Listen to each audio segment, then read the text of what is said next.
Hey everyone, Sean Paul Ellis here from the Saturday Morning Cartoons Podcast. Remember, that's morning with a U. Some quick pre-show announcements. We have a shout out. Of course, we've got a shout out, a special announcement, and finally, what is happening on today's episode. So our shout out comes from YouTube on episode 85. Our cat dog review, Omnishambles, says the following. This show was only good because it was literally better than nothing, but I would have preferred anything else. Oh boy. It's probably because I had nothing else to do but watch TV, but I remember getting really tired of this show because it was on all the time. I remember the cast was very small and the rabbit and rat showing up all the time everywhere. The plotline were very samey as well, which I had to Google samey and realize that it meant repetitive. So, wow, Omnishambles. Seems like you have a bone to pick with Cat Dog, and I get it. It's okay. We do appreciate you letting us know how you feel about Cat Dog, and thank you for listening.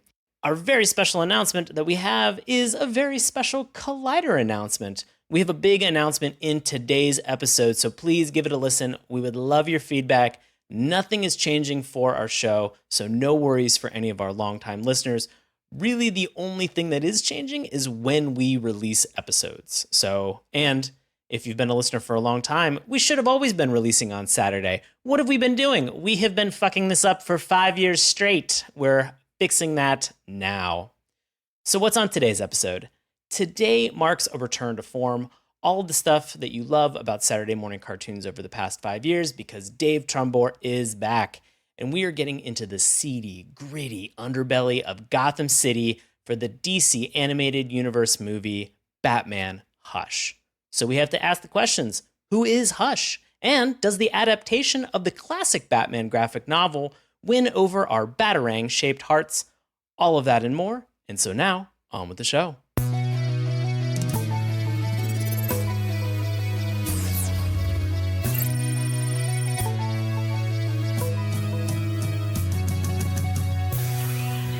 Hello and welcome to Saturday Morning Cartoons, the weekly podcast for all things animation. We are still the podcast that revisits, reviews, and ridicules some of the world's weirdest animated series. We are also now including news, reviews, and interviews. Coming to you all the way from Gotham City, I will be your co-host, Sean Paul Ellis, and flying in all the way from Metropolis, please welcome my co-host, Dave Trumbore. Why'd you say that name? Why'd I say that particular name? Why'd you say that name? Oh boy, here we go. Oh, you said that name because you're introducing me. Yeah, I'm introducing you. Oh, hey, thanks for having me back, bud. It's been 2 weeks since the last episode. But for people who are maybe just listening, it's been quite a while since I've been back. Should we talk about that for a little bit? You went on a cartoon hiatus. I did, a cartoon hiatus. I went to Cartoon World. I went to Metropolis. I kissed a plant lady. It was great. It's very, very erotic. It was very erotic, which is what you want in a kid's movie. We'll get to that in a minute. Sean almost did an actual spit take there. Yeah, so I'm back. I'm back, guys. We teased this last week. I'm back. We've got the new and improved, but still kind of the samies, Saturday morning cartoons. So what's new here, bud? What are we talking about? What are we beating around the poison ivy bush? Well, we sort of talked about the fact that in our last episode, when we did A Pup Named Scooby-Doo, now we are part of the Collider Factory. That's right. And so this is really the biggest step. There's not really anything that's going to change for the show. Nope. The only big thing is that now there's going to potentially be a lot more people who are going to be making submissions, recommending cartoons. And so to kind of help with some of that, and because we're going to now have a more frequent podcast posting schedule, we are also going to include some news. Yeah, and definitely, before we jump into there, I just wanted to say, first of all, thank you for all of our continuing listeners who's been with us for almost 250 episodes and a lot of B-sides and a lot of craziness over the last, 5 years. And also, welcome to all new listeners out there on the Collider Factory podcast. We appreciate you guys checking us out. We hope you stick around week to week. Sean will probably be here every other week. I'll be here every week, sometimes just solo, talking about news and reviews of that current week, getting you caught up on all things animation. Sometimes with interviews from people in the industry as well. Another great thing that Collider Factory kind of allows us to do is we have a platform to bring you talent from the actual industry. So you may hear some very familiar voices popping up on this podcast very soon. That's enough of a teaser for now. Let's turn to some news. Very, very exciting. Very excited stuff. Actually, all my interviewers are just going to be Sean doing various voices. So see if you can guess who he's trying to perform as every single week. Is that H. John Benjamin? No, it's Sean doing a terrible impression. So but if you could sound like H. John Benjamin for like a discount, that would be great. Yeah. Budget God, John Benjamin. H. John Budget, man. God. Man. Well, guess what? Turns out last week, Comic-Con. A lot of news that was coming out of this. Yeah. Dave is going to help us understand and kind of go through some of the main headlines that you may have missed. Yeah, there's a lot from Comic-Con, a lot of obviously comics-related stuff, but also kind of everything else in the world of entertainment as well. But first, before we get into kind of the lighter side of the news from Comic-Con, we did want to take a moment and mention the tragedy, the presumed arson that was in Japan at Kyoto Animation. You guys may have heard of that. This is probably a week or more by the time we're talking about it here. But there is a GoFundMe set up through Sentai Filmworks, who they're a local American sort of distribution company, and they've worked with anime studios all over the world. So they're part of the industry. They know these guys.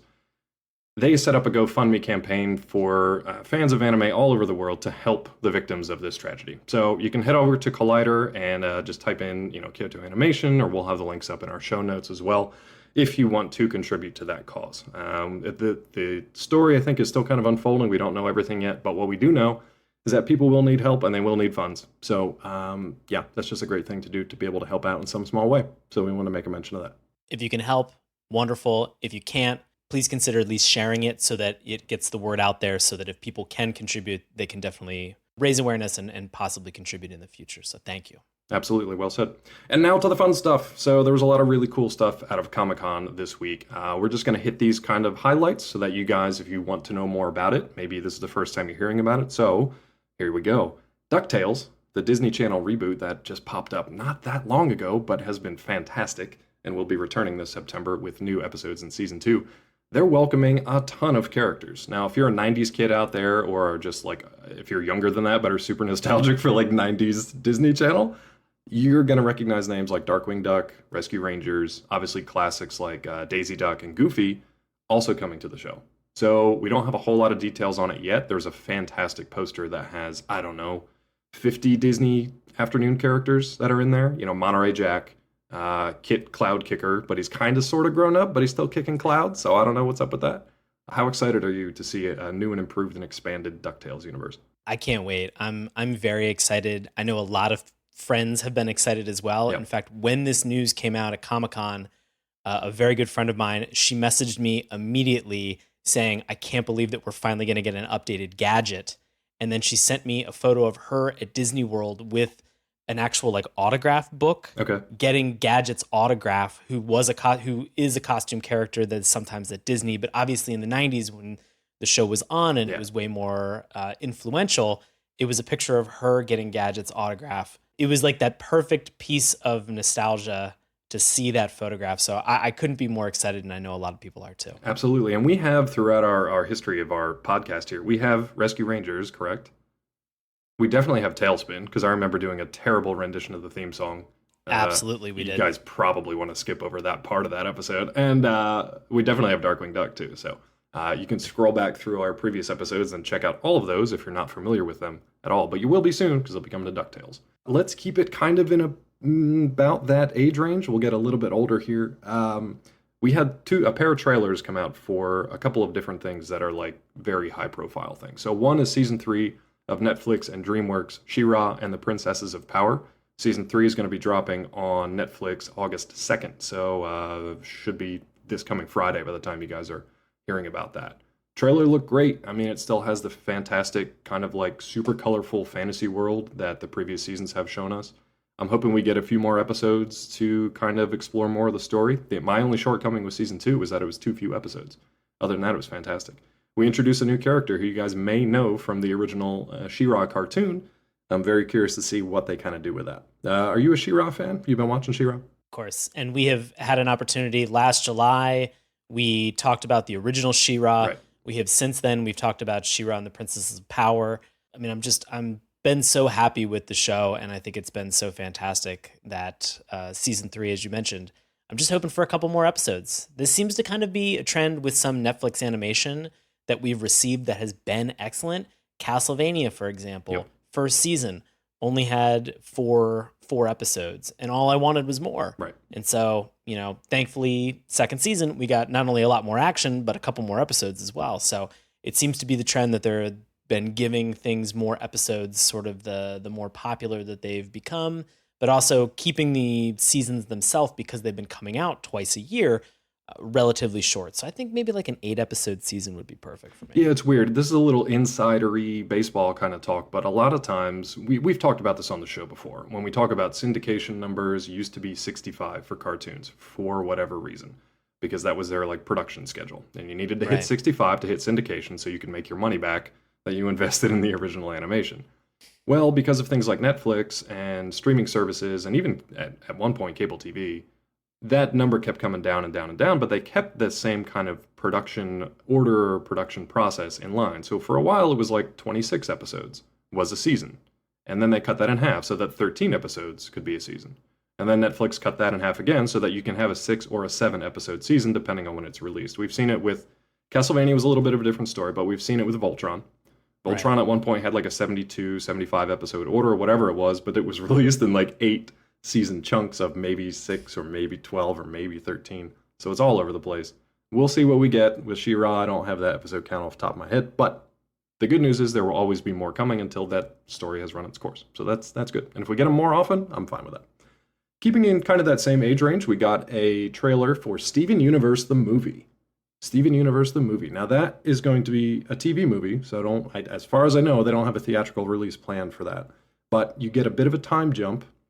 You also get a bit of a neck for Steven. That's been a very important thing. Steven finally gets a neck because they figured out how to draw his neck.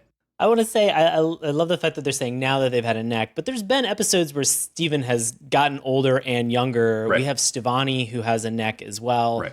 So there's been instances of Steven having a neck, but Greg now doesn't have a neck, though. But now he's older, and now he has a neck, and that's a big deal. And I love the idea of the time jump. He has a neck until he gets so overweight that his chin just kind of like covers up his neck like his dad. I don't think his dad has a neck. I'll have to go back and look at Greg, but I don't think he has a neck. But it's just great that, the creators and stuff, they were calling that out. That was like one of the main memes that came out of it. Was like, Steven Universe the movie, now with a neck. So go check that out. What I really want to focus on, I can't wait till this comes out or I get a screener and get to hold it over all of you guys. The fact that the new villain that shows up in this, we don't know much about the villain yet, but they're very kind of cartoonish. A lot of people have called it like an evil gem version of Dee Dee from Dexter's Laboratory. But I see that as well. But even more than that, like it looks like an old kind of, and when I say old, I mean like retro classic cartoon. They very much have like the cartoon physics going on. They've essentially got like the big hammer that comes out of nowhere. They've got the springs and the coily things and flopping back and forth. It's a really interesting design, and I'm very curious to see how the lore kind of works into that. Right. Cool. That's enough kid stuff. Let's talk about some After Dark animation. We've got a pair of somewhat older, nothing you need to like turn the speakers down for. It'll be fine. Adults in the room. First thing we want to talk about Archer.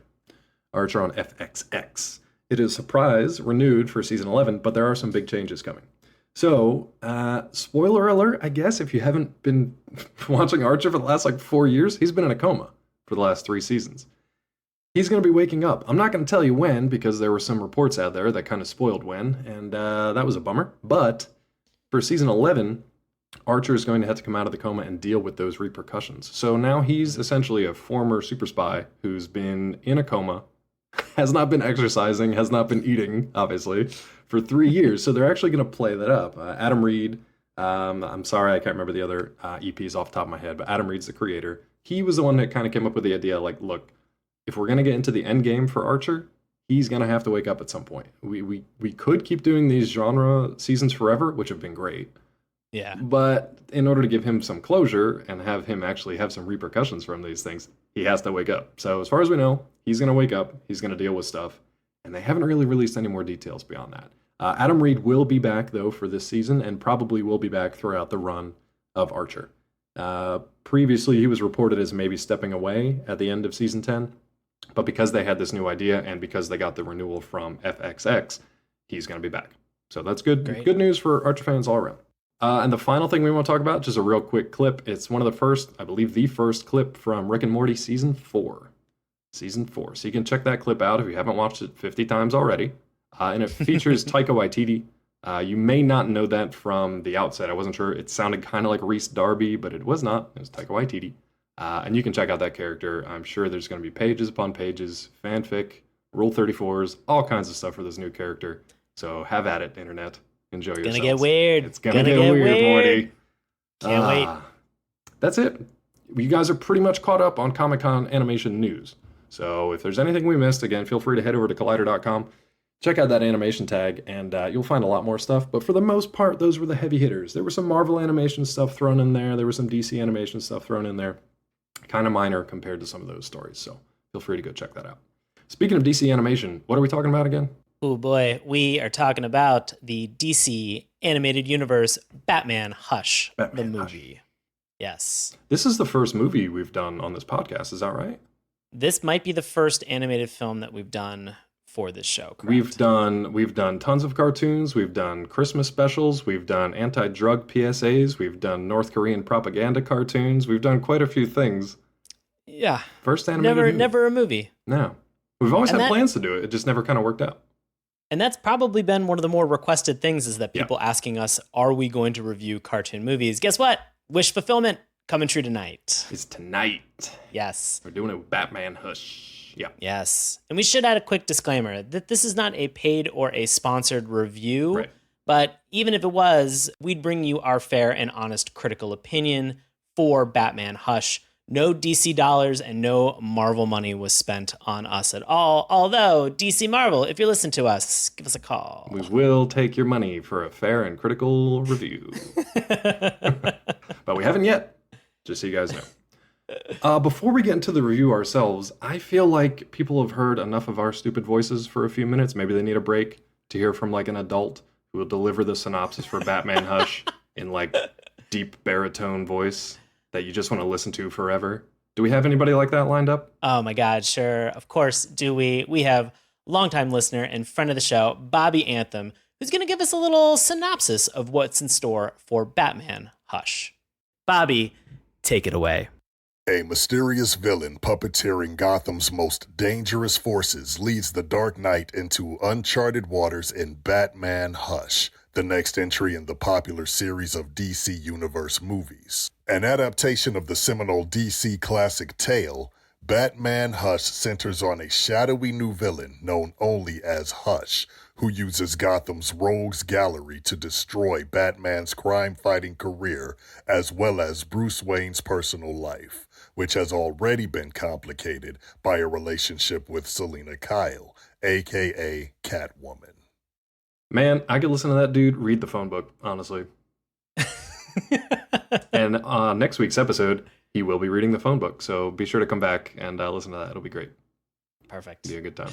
Let me ask you this before we get into the actual review tonight, which is going to be a bit of a different structure from how we normally do reviews. A, because it's a movie, and B, because we're kind of changing things up for this new and improved Morning with a U. Are you familiar with Batman Hush from the comics? I am. I'm very familiar with Batman Hush. Yeah.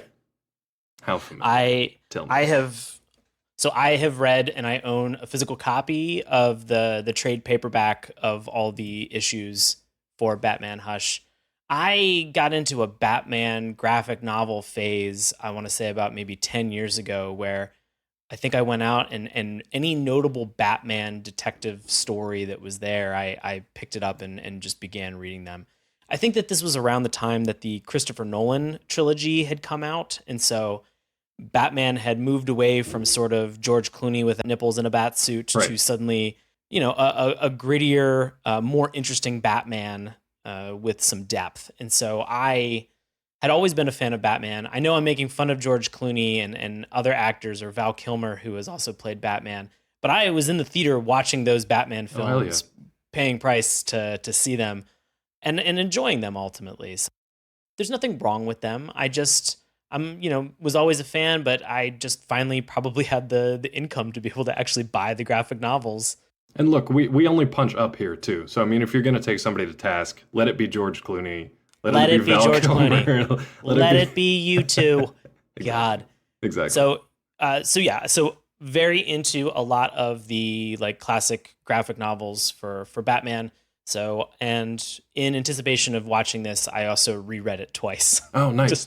just to prepare. And that's pretty substantial too, because for folks out there who don't know, now this was myself included, I had heard about Batman Hush when it was coming out, but much like a lot of things at the time, I just kind of absorbed all the story points, everything that happened from it, hearing from other people. So, I was around a lot of people who were like still into comics, regularly collecting comics, and this came out during our college years. So people who were still getting that, $100 a week bag of shame, as they called it, to take home and like just read through their comics. So I was getting all the story points and stuff from them. So most of this stuff, I was like, oh, that's cool. I'd hear that every month or whatever when a new one came out. I'd be like, oh, that's an interesting take. So for the longest time, I did not actually have a chance to really experience it for myself because I was hearing the play-by-play as people came out. So these issues came out in 2000, at the tail end of 2002 until pretty much November of 2003. So over the course of almost a year, you had 11 books that came out in Batman Hush. So it wasn't just like one thing that you could pick up at one time. This is back when they still had like, the episodic releases in comic books, and then later they were put together in a collection, right? That's when I would buy them. And that's when you'd buy it. Exactly. Well, I mean, it kind of made sense because this stuff is expensive. It was expensive back then, and it's even worse now. Though you have things like Comixology that make it so much easier. Thank you guys so much. But this one was, the story itself was written by Jeph Loeb. And if you guys know Jeph Loeb from TV, he's been a DC guy and he's been a Marvel guy. He's been a TV guy and a comics guy too. Personally, I prefer the comic stories from Mr. Loeb, but great work for him to be able to work both sides. Talking about another comics guy who's able to work both DC and Marvel, as well as a couple others scattered in between, Jim Lee. I mean, still holds the record for the most sold issue of comics ever. I think it's something like over 8 million copies of X-Men #1. Yeah, Jim Lee, and Jim Lee's art style is what I see for X-Men. Like in my head, if you talk about Cyclops, if you talk about Magneto, if you talk about Wolverine, for me, I see Jim Lee's version of those characters. And you can see those designs, that pencil work in Batman Hush. You can see it, even though he hopped from Marvel to DC for this, you can still see it. At the beginning of Batman Hush, there's a great kind of intro from Jeph Loeb too. And now I'm talking the graphic novel, the comics. I'm not talking about the movie. There was nothing. They throw you into this movie. They don't even bother introducing you to it. They just toss you into it.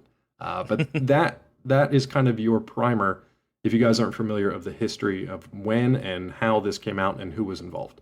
So that's kind of all you get as far as the comic side of things. We're going to dip into the actual movie itself now. Actually, I lied to you right there. I want to know you, buddy. How many of the animated DC Universe like original movies have you watched? They've only been releasing them like 2-3 times a year for the last like 20 years. So I have watched a majority of them. Yeah, me too. I'd say everything from Batman the Animated Series, Batman Beyond, Justice League Unlimited, and then when DCAU started, this was a real pleasure and this was a real joy to see a lot of that same universe kind of continued, to see a lot of the same art style, even that when they started doing Young Justice, some of that same animation style kind of carried over into what we watched tonight. So very much a departure from, as you had mentioned, sort of such an iconic artist as Jim Lee. You were kind of getting rid of that animation style and trading it for something that's more in line, I would say, with what we've been watching for Young Justice. So we've had a lot of these very, very classic graphic novels that have been adapted into the DCAU. We have Batman Under the Red Hood. We have The Killing Joke. Yeah. So, I mean, they've done a pretty faithful job of looking for these really iconic titles and bringing them into the DCAU. Maybe it's something that you're really only kind of watching stuff that's within the animated universe for DC Comics. And that's great. That's wonderful. You're watching a lot of great movies and content and cartoons. Nothing wrong with that at all.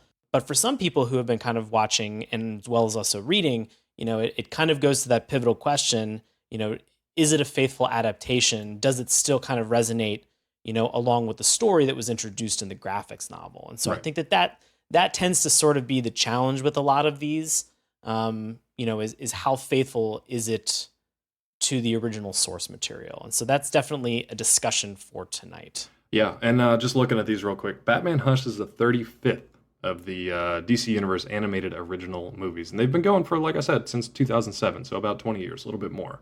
That's crazy. I mean, to think how many movies they actually churn out, and like you mentioned, how many kind of classic, iconic story collections that they've been able to bring into animated versions. And honestly, I'm going to be honest here, and this may be kind of not controversial at all. Everybody's got difference of opinions, but I think the animated movies have been more consistent over the years than the live action ones have.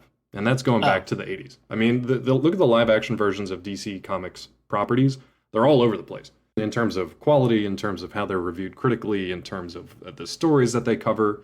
I mean, the animated stuff covers quite a few more stories, and they have a lot more kind of leeway to be able to explore those things. I love the fact that we got an Elseworlds movie with was it Gotham by Gaslight?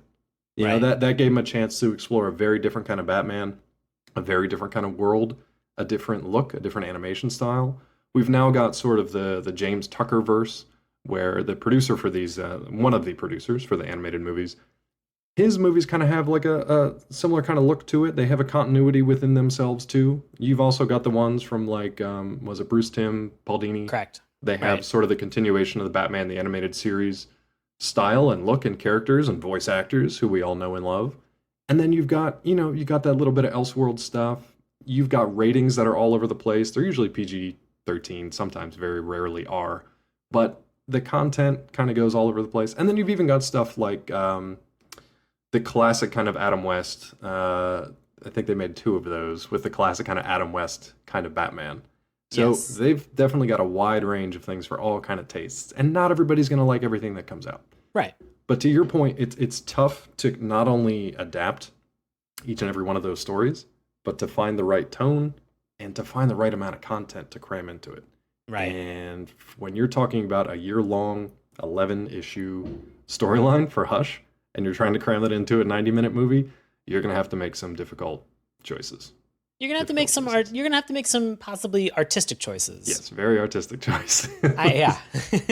So here's how we're going to break this down tonight. We're going to kind of break it down good, bad, and ugly.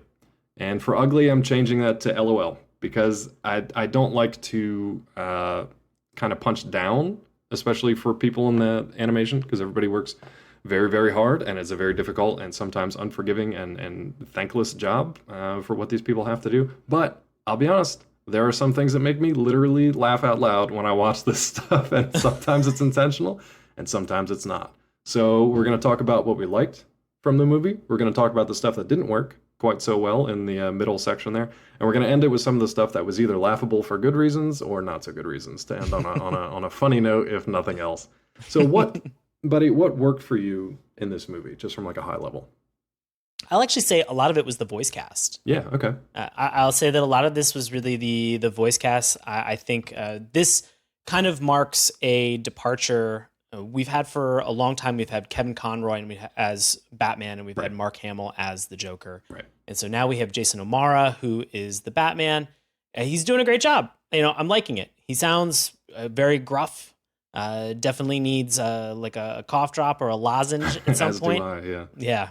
I think O'Mara is doing a great job with this, and I'm really enjoying it. I will say, though, Jennifer Morrison's Catwoman is phenomenal. I could hear her continue to do the Catwoman sort of between very serious lines and then kind of the sultry sexiness of Catwoman that she honestly deserves, and that they portray very, very well in this.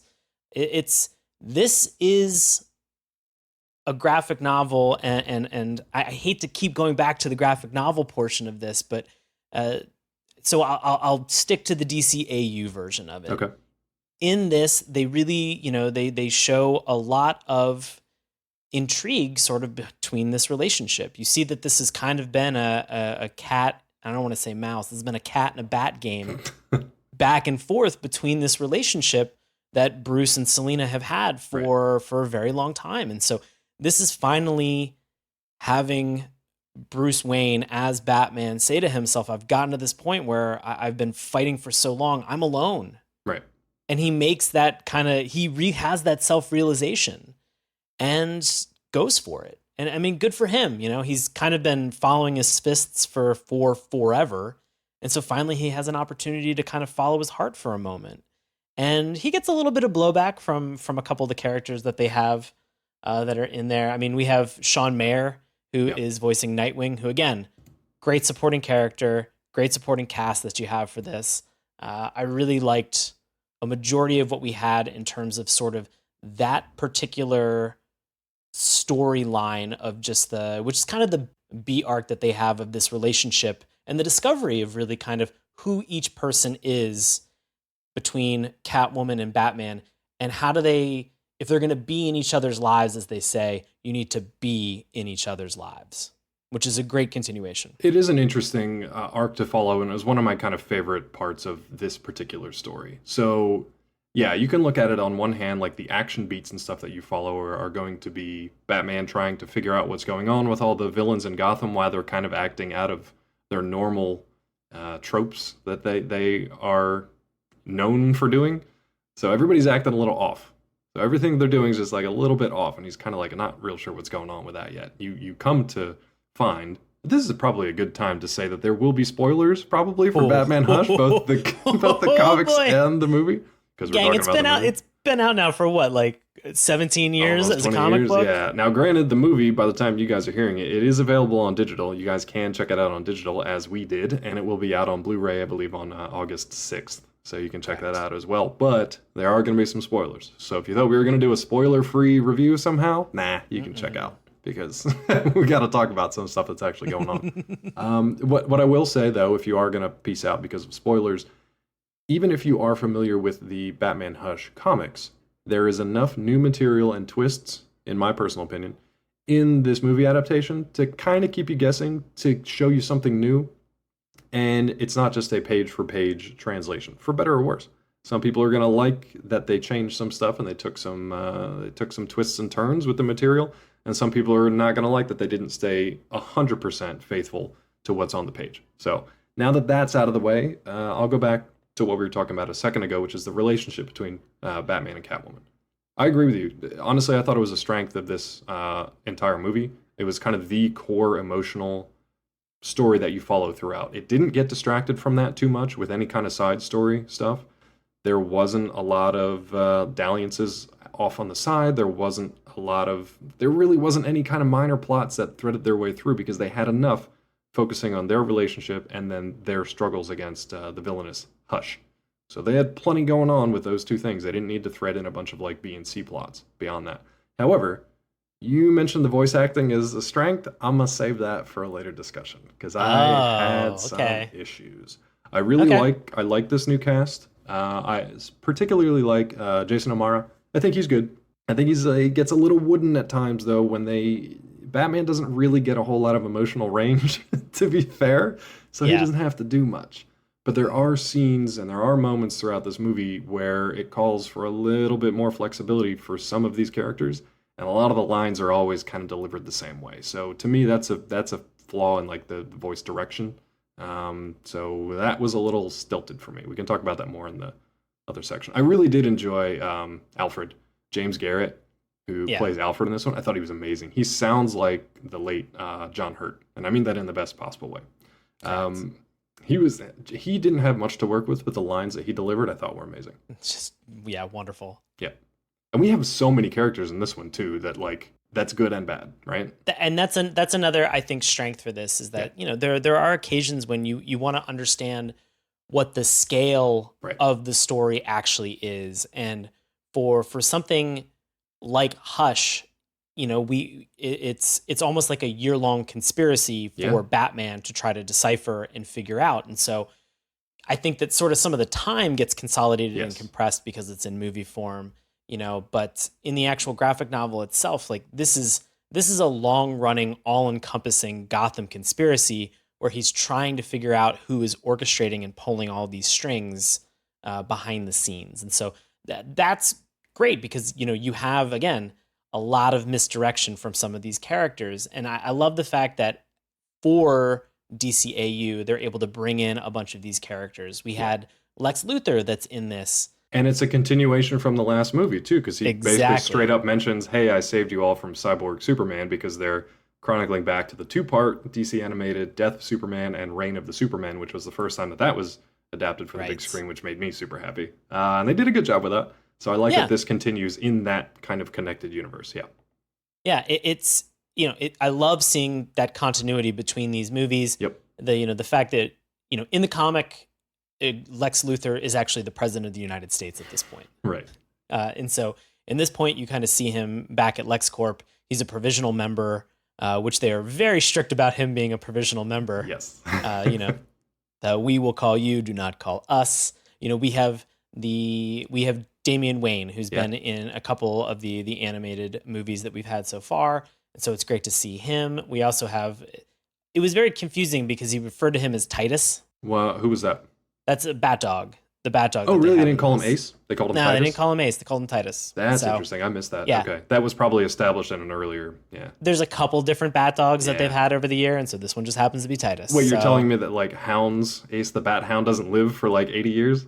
Dude, I wish. I don't understand. It'd be amazing. We have Batgirl, which I'm very kind of curious because maybe this would go into sort of the negative, but we had the Killing Joke where Barbara Gordon as Batwoman had been shot and is paralyzed and is Oracle. Yep. If you're familiar with the material in the graphic novel, Oracle is a critical member of the Batman team to provide information. And so very weird and kind of curious to sort of see Batgirl subbed in the graphic novel. It was Huntress. Yeah, exactly. So that was one point I wanted to mention, that here's where two major things that you mentioned so far.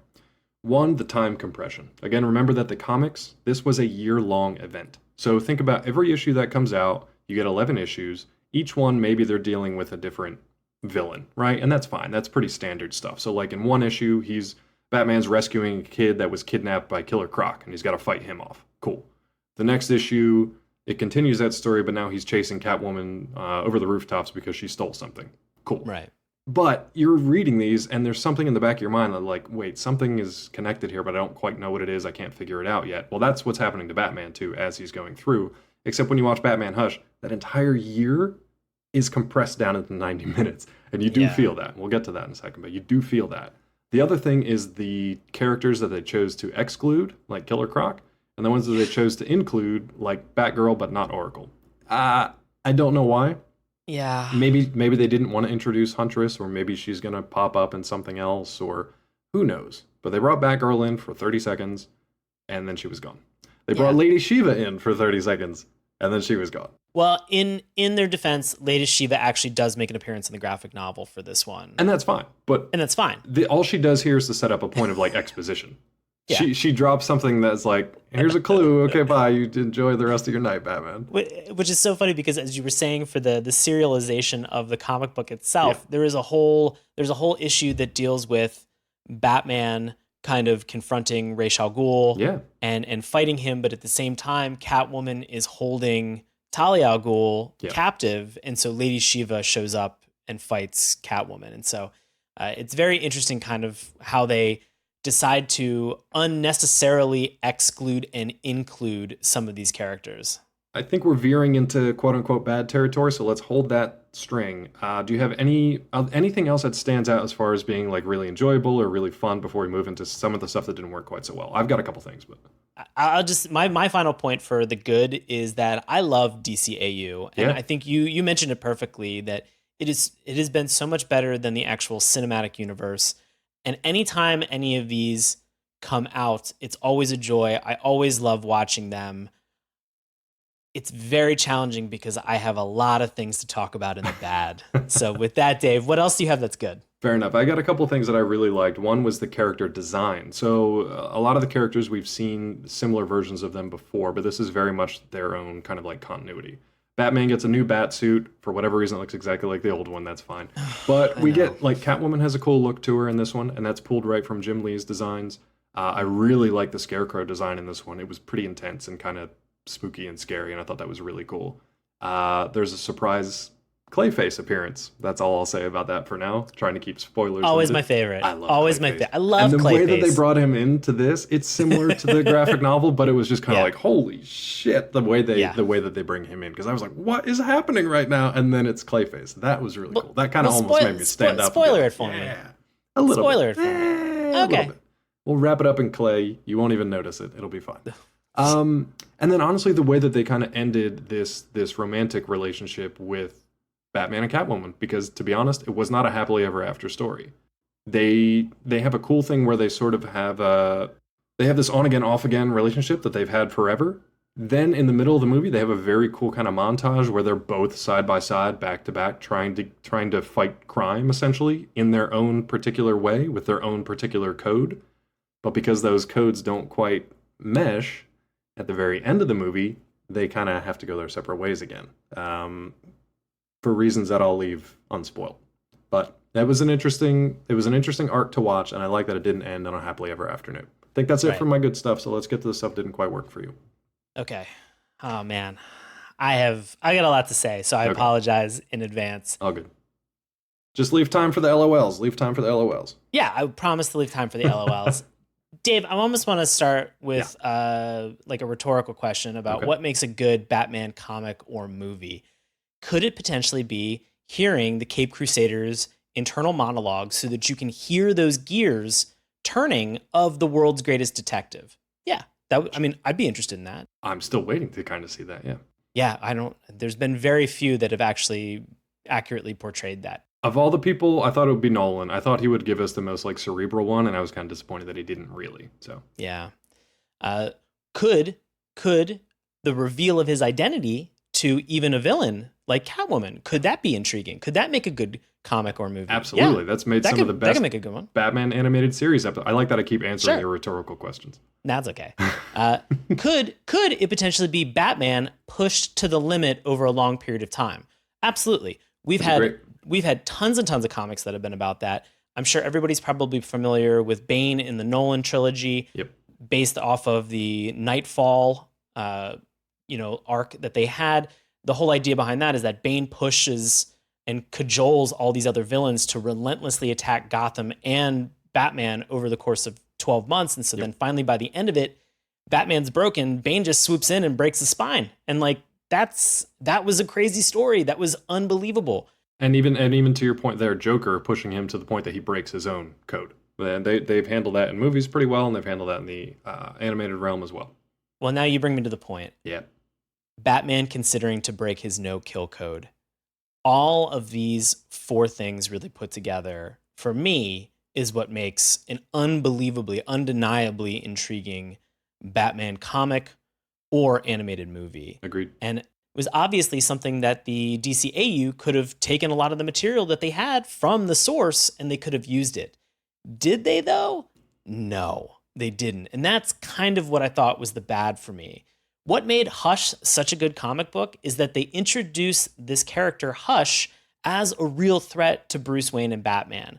They crack his skull, after chasing Catwoman, which it's worth noting that the alley that he falls into when he's chasing, are you familiar with it? I'm assuming it was Crime Alley, but I'm not sure if it was the same one. Yeah. It was Crime Alley, so, and you kind of miss that in the animated portion of it. The conspiracy feels as big as Nightfall in the graphic novel, but in the AU, it feels very procedural. I didn't feel like there were a ton of stakes for Batman. If this was a video game, it almost felt like it was a shooter on rails. Like Batman went to a place, he did a thing, got a clue. Went to a place, did a thing, got a clue. And it was just that over and over again. And it was literally the butler who did it at the end, which I'm really pissed about Alfred. But I mean, it was right there. Yeah. Procedural, he had to do it. Yeah. It's interesting when you have this idea where you don't really create any stakes or motivation for a character, because you introduce Thomas Tommy Elliot into the animated version and you never really figure out why he's there. And he's used as a misdirection for the audience. He has a similar build as the Hush character that you see. He's got evil eyebrows. Yeah, he's got evil eyebrows. He kind of has like a little bit of a douchey smirk every once in a while. And he's a redhead, so you can't trust him. Settle down. So And he's first and foremost, I mean, he's a new character. So when you introduce a new character like this, you just assume that who's being brought in. We just came off of Scooby-Doo. The literal last episode that we did was Pup Named Scooby-Doo with a character actually named Red Herring. And this mystery could have been solved by those kids. Like they could have solved this mystery, I think. But anyway. But it's frustrating because in Hush, in the animated version of Hush, we have Tommy, we have him at a party saving Bruce after his fall, and then he dies at the opera. Yeah. And that's it. And you don't really kind of understand what the relationship is, or really what the relationship is that they have between Bruce and Tommy. You find out that the reason that he saves Bruce is that he wanted to become, a great surgeon like Bruce Wayne's father. Why did he want to become a great surgeon? I will say I'm a little torn on which version I like better. The Thomas Elliot from the graphic novel, who, to be honest, his kind of like story, his upbringing, his childhood, his sort of breaking into villainy, that's always kind of been like, for me. I kind of like this version of the dude better. And then the fact that they did kind of a misdirection with it, to me, it's like people know this story from the comics. So at the moment that he's killed at the theater, or the moment that, you see him kind of like in the alley calling back to Batman's parents, obviously Bruce Wayne's parents, that to me was a signal that like, this isn't the story that you think it is. This isn't the story that you think something's going to be different. And then something at the very end, I don't want to spoil it because it was kind of a cool and kind of a whoa scene for me. There's a very psychological thing that happens with Elliot that I was kind of like, that's a little effed up. Like that's kind of messed up. I'm surprised they kind of went there. So he does show up in different ways towards the end. But yeah, I'm on the fence about which version I like better. I think they have strengths and weaknesses. I will say to your point though, the pacing of everything was off for me. Right. Yeah. I just think that a lot of the psychological understanding of Tommy and Bruce as children is something that we don't really get a chance or an opportunity in a lot of Batman comics to see Bruce Wayne before his parents died. That's sort of the catalyst for everything that we see in comics, in any other media as well. And so being able to see the fact that, they grew up together, that Bruce's dad had saved Tommy's mother, but wasn't able to save his father. And Tommy has this entire conceit where he tells him that he's going to beat him in this toy game because you need to think like your enemy. And so there's all these wonderful moments that you don't get in the actual AU version of it that's frustrating. I think they did it this way because of how it ended up. So they didn't put as much focus on the emotional side of it because they knew they weren't going to have that payoff at the end. I'm not saying it's a good call. It's kind of a cop-out. Because it would have made Bruce's reaction to the loss of Elliot, and Batman obviously is related, Batman's reaction to that would have made that more powerful if you knew that they were childhood friends and had that connection. So I agree with you there. I don't mind so much the direction they took with the final kind of reveal. But again, to me, the pacing was the main thing. One of the things that didn't really work for me, like the action scenes I thought were really well done. I thought they were very well animated. The fight scenes I thought were great. But then you have those same characters when they have to stand next to each other and like talk to each other, they're super awkward. I don't know what was up with the rigs, but they just kind of like, it was like they could only fight. They couldn't stand there and like shake hands or like just read a newspaper. They they put the fight team on the newspaper sequence and it was just like, it wasn't working. So there's something really off about the pacing of casual conversation and it just feels stilted. And I think that's where a lot of the problems I had with the voice acting came in. Because when you have the same delivery when you're throwing a punch or getting hit by like a 2x4 or a bladed cane or whatever, when you have the same delivery from that as you do as like a cup of coffee or like going to bed together or something like that, you have the same tone and the same inflection, that was a little off. That felt a little flat to me. So that took you out of the experience a little bit, I think. I'll say another thing that was sort of in the con for me was we have this we talked a little bit about the code that Batman has, about the no-kill code. Yeah. So there's a moment in the Opera House where Harlequin decides to rob the joint. Right. They follow her outside. Batman sees what he's been led to believe is the Joker killing Tommy. Right. And in this moment, in this psychological trauma about his friend and about trying to be a better friend and be involved in more in his life and holding on to things from his childhood, he nearly beats the Joker to death. Yeah. And in fact, in the actual comic book, Jim Gordon shoots him twice. Yeah, he doesn't just fire like a warning shot. He actually shoots him, yeah. He grazes his arm and then he knocks off like one of the bat ears like on the cowl and looks at him and just goes, "My God, you were going to do it. You've thought about this." And he gets really close. Like it's an emotionally brutal scene and the artwork that Lee puts into this is phenomenal. This didn't even come close to having that type of an emotional punch. I still thought it was good, and it helps, I think, to know where this is coming from, too. So in the comics, you also see Jason Todd in the comics. You also see Jason Todd in the Hush storyline. Now, if you're not familiar with it, the last time Jason Todd had appeared in the comics was in the Death in the Family storyline, where all the fun DC fans out there got to decide whether or not he lived or died because he was Robin at the time. Ooh, spoiler alert, he didn't. Fans hated him, so they killed him off. And they killed him off in a super brutal fashion. And I believe it was at the hands of the Joker, isn't that right? Yeah, it was Joker with a crowbar. Yeah, Joker with a crowbar. Beat him to death.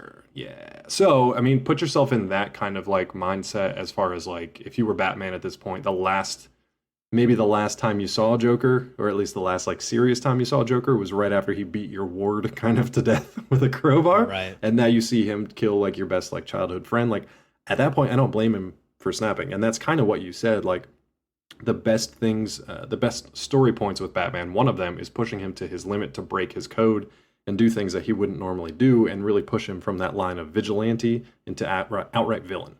Right. It wasn't as strong in the animated movie because you didn't have that baggage from the comics that really helped to lend that drama to the scene.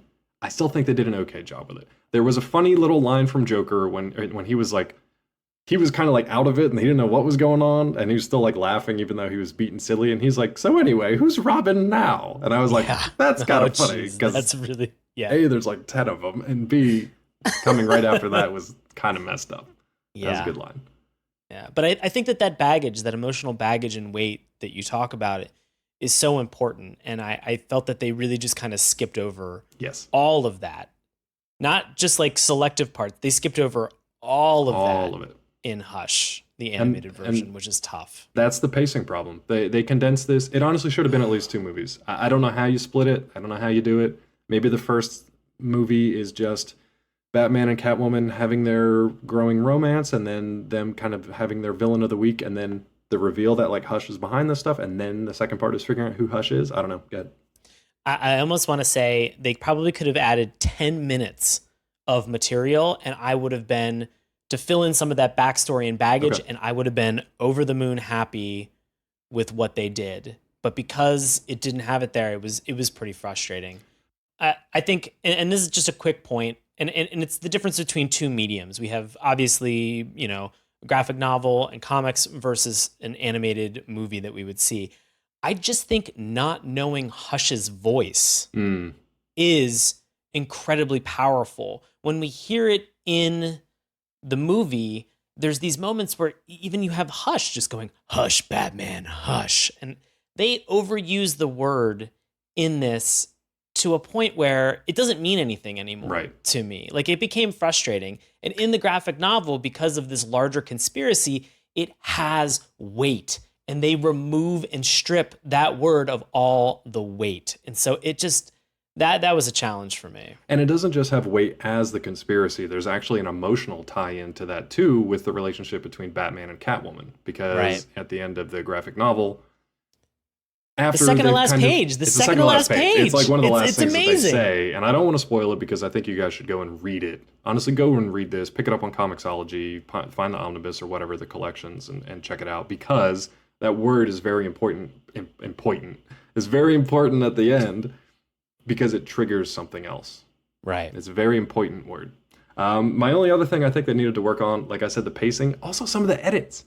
They made some really weird editing choices. At one point, we see Batman meeting Clark Kent, Superman. Apparently this is the first time they've met out of costume, which I don't believe is actually the case, but maybe it is. I don't know. was Whatever. kind of bullshit with that. It was weird. But also the funniest thing was that very next scene, you see Superman in the thrall of Poison Ivy. Poison Ivy has somehow kissed him at some point during that, like, 2 hours at the end of the workday, the Daily Planet, and, like, just is like, oh, you're Superman now, but you're under my spell. Like, what? That was a big LOL for me. Yeah, it came out of nowhere. That wasn't. That was. It was LOL, but then at the same time, like, what are you doing? Like, the editing. Yeah. And then there were a couple times where Batman would teleport to the other side of the scene. So, like, if he was fighting a villain on the left side and then Catwoman showed up on the right side, the very next scene he was right next to her, and I was like, what are you guys doing? Yeah. Of all the things Batman can do, I'm pretty sure he can't teleport. Anyway. What are some of your LOLs? And good or bad? These could be good or bad. Like lines that worked for you and things that really didn't. I think the LOL for me was, we have Damian Wayne and he's sort of on the Batmobile comm talking to his dad about his dad's dating life. Right. And he's like, hey, you should really kind of watch out with dating villains because you have dated my mom. And I'm just like, oh my God, dude. Like he also said that he should use protection, I think. I think he suggested using protection. Yeah. I will say sometimes the DC Universe animated movies, they can get real pervy. I mean, they get to a point where it still seems like the guys who are behind the scenes are like 12-year-old boys and just like throw boobs and butts in everywhere and then make a bunch of fart jokes. And that's your Batman movie. And sometimes it works and sometimes it doesn't. This movie, I thought they walked that line very well. I thought they kept things adult and kind of like, not erotic, but kind of like the sexual adult nature for, let's talk more about that. Batman Hush After Dark. The romantic relationship between Batman and Catwoman was handled well. It wasn't overly sexualized. It was mature. It was adult. It wasn't pervy. It wasn't done for laughs. It wasn't done for fan service or gratification. It was well done. So even stuff like, Damian Wayne being kind of like having that adult language as a little kid, that was funny. I thought that was fine. Stuff that made me laugh though, like most of Alfred's lines, if they were like really dry and witty, made me laugh. But the one that I don't think was supposed to be funny was when he calls up early in the beginning of the movie, and he's like, "Sorry to interrupt, Master Bruce, but I'm receiving reports that Bane has abducted a child." I was cackling. That was the funniest damn thing I'd heard the entire movie. It was only 10 minutes in. Yeah. The Bane idea just in general really made me laugh. The Bane costume, for everybody else who was kind of revamped and looked a little bit sleeker, it looked like Bane was still stuck in the Bruce Timm era of Batman. And with his little onesie. Yeah, with his little onesie, his weird luchador mask that had, the line running from the back of his head down to his hand. And I'm like, how does everybody not know how to defeat him at this point? He did get taken out pretty quickly, to be fair. Oh, he was taken out immediately. And that to me was laughable. I'm like, oh, you mean the guy that broke his back and now suddenly you just take him out with a batarang when you cut the line to his venom? He did electrocute him though too, which was pretty good. Another thing that made me laugh was when this was where Batman saved the kid, which is kind of a nod back to the beginning of the graphic novel, even though it was different. I love when he rescues the kid and the kid walks up to Bane and kicks him and just calls him an asshole and then leaves. Like that came out of nowhere. That was great. Pretty fun. That was great. Yeah. Another Alfred line. This was after Batman was grappling hook, whatever, swinging through the streets like Spider-Man, and he had the line cut and he cracked his skull on the pavement. So Alfred says to him while he's like after surgery, he says, "I'd prefer not to buttle for the world's greatest vegetable, sir." And I was like, "Damn, Alfred, calm down, man!" Like that was pretty funny. I like that. Those are great lines. Another thing that made me laugh out loud: why would Poison Ivy keep coming back to the same greenhouse that both villains and heroes alike have busted her like 4 times in the movie already? She keeps going back to the same hideout. What do you think's gonna happen? No sense. It makes no sense. It's they could have just so frustrating. Slightly designed a different greenhouse. I don't know.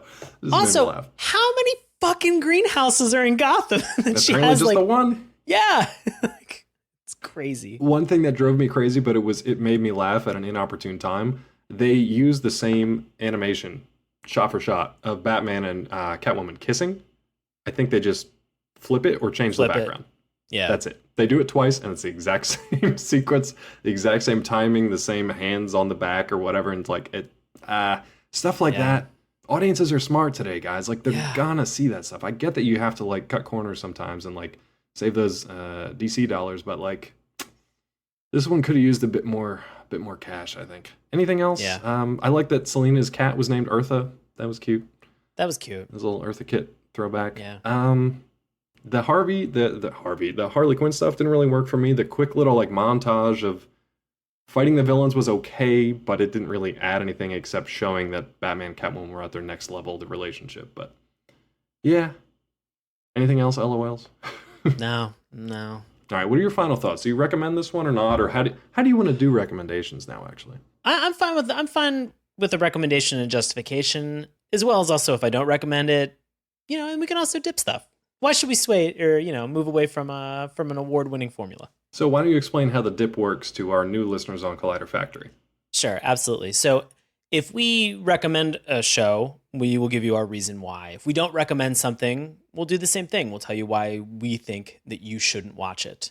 We can go one step further if we don't recommend something, and we can dunk it into the dip, which is the same dip from Who Framed Roger Rabbit, and it erases that cartoon from the annals of cartoon history, and we just won't talk about it on this show anymore. It just never existed.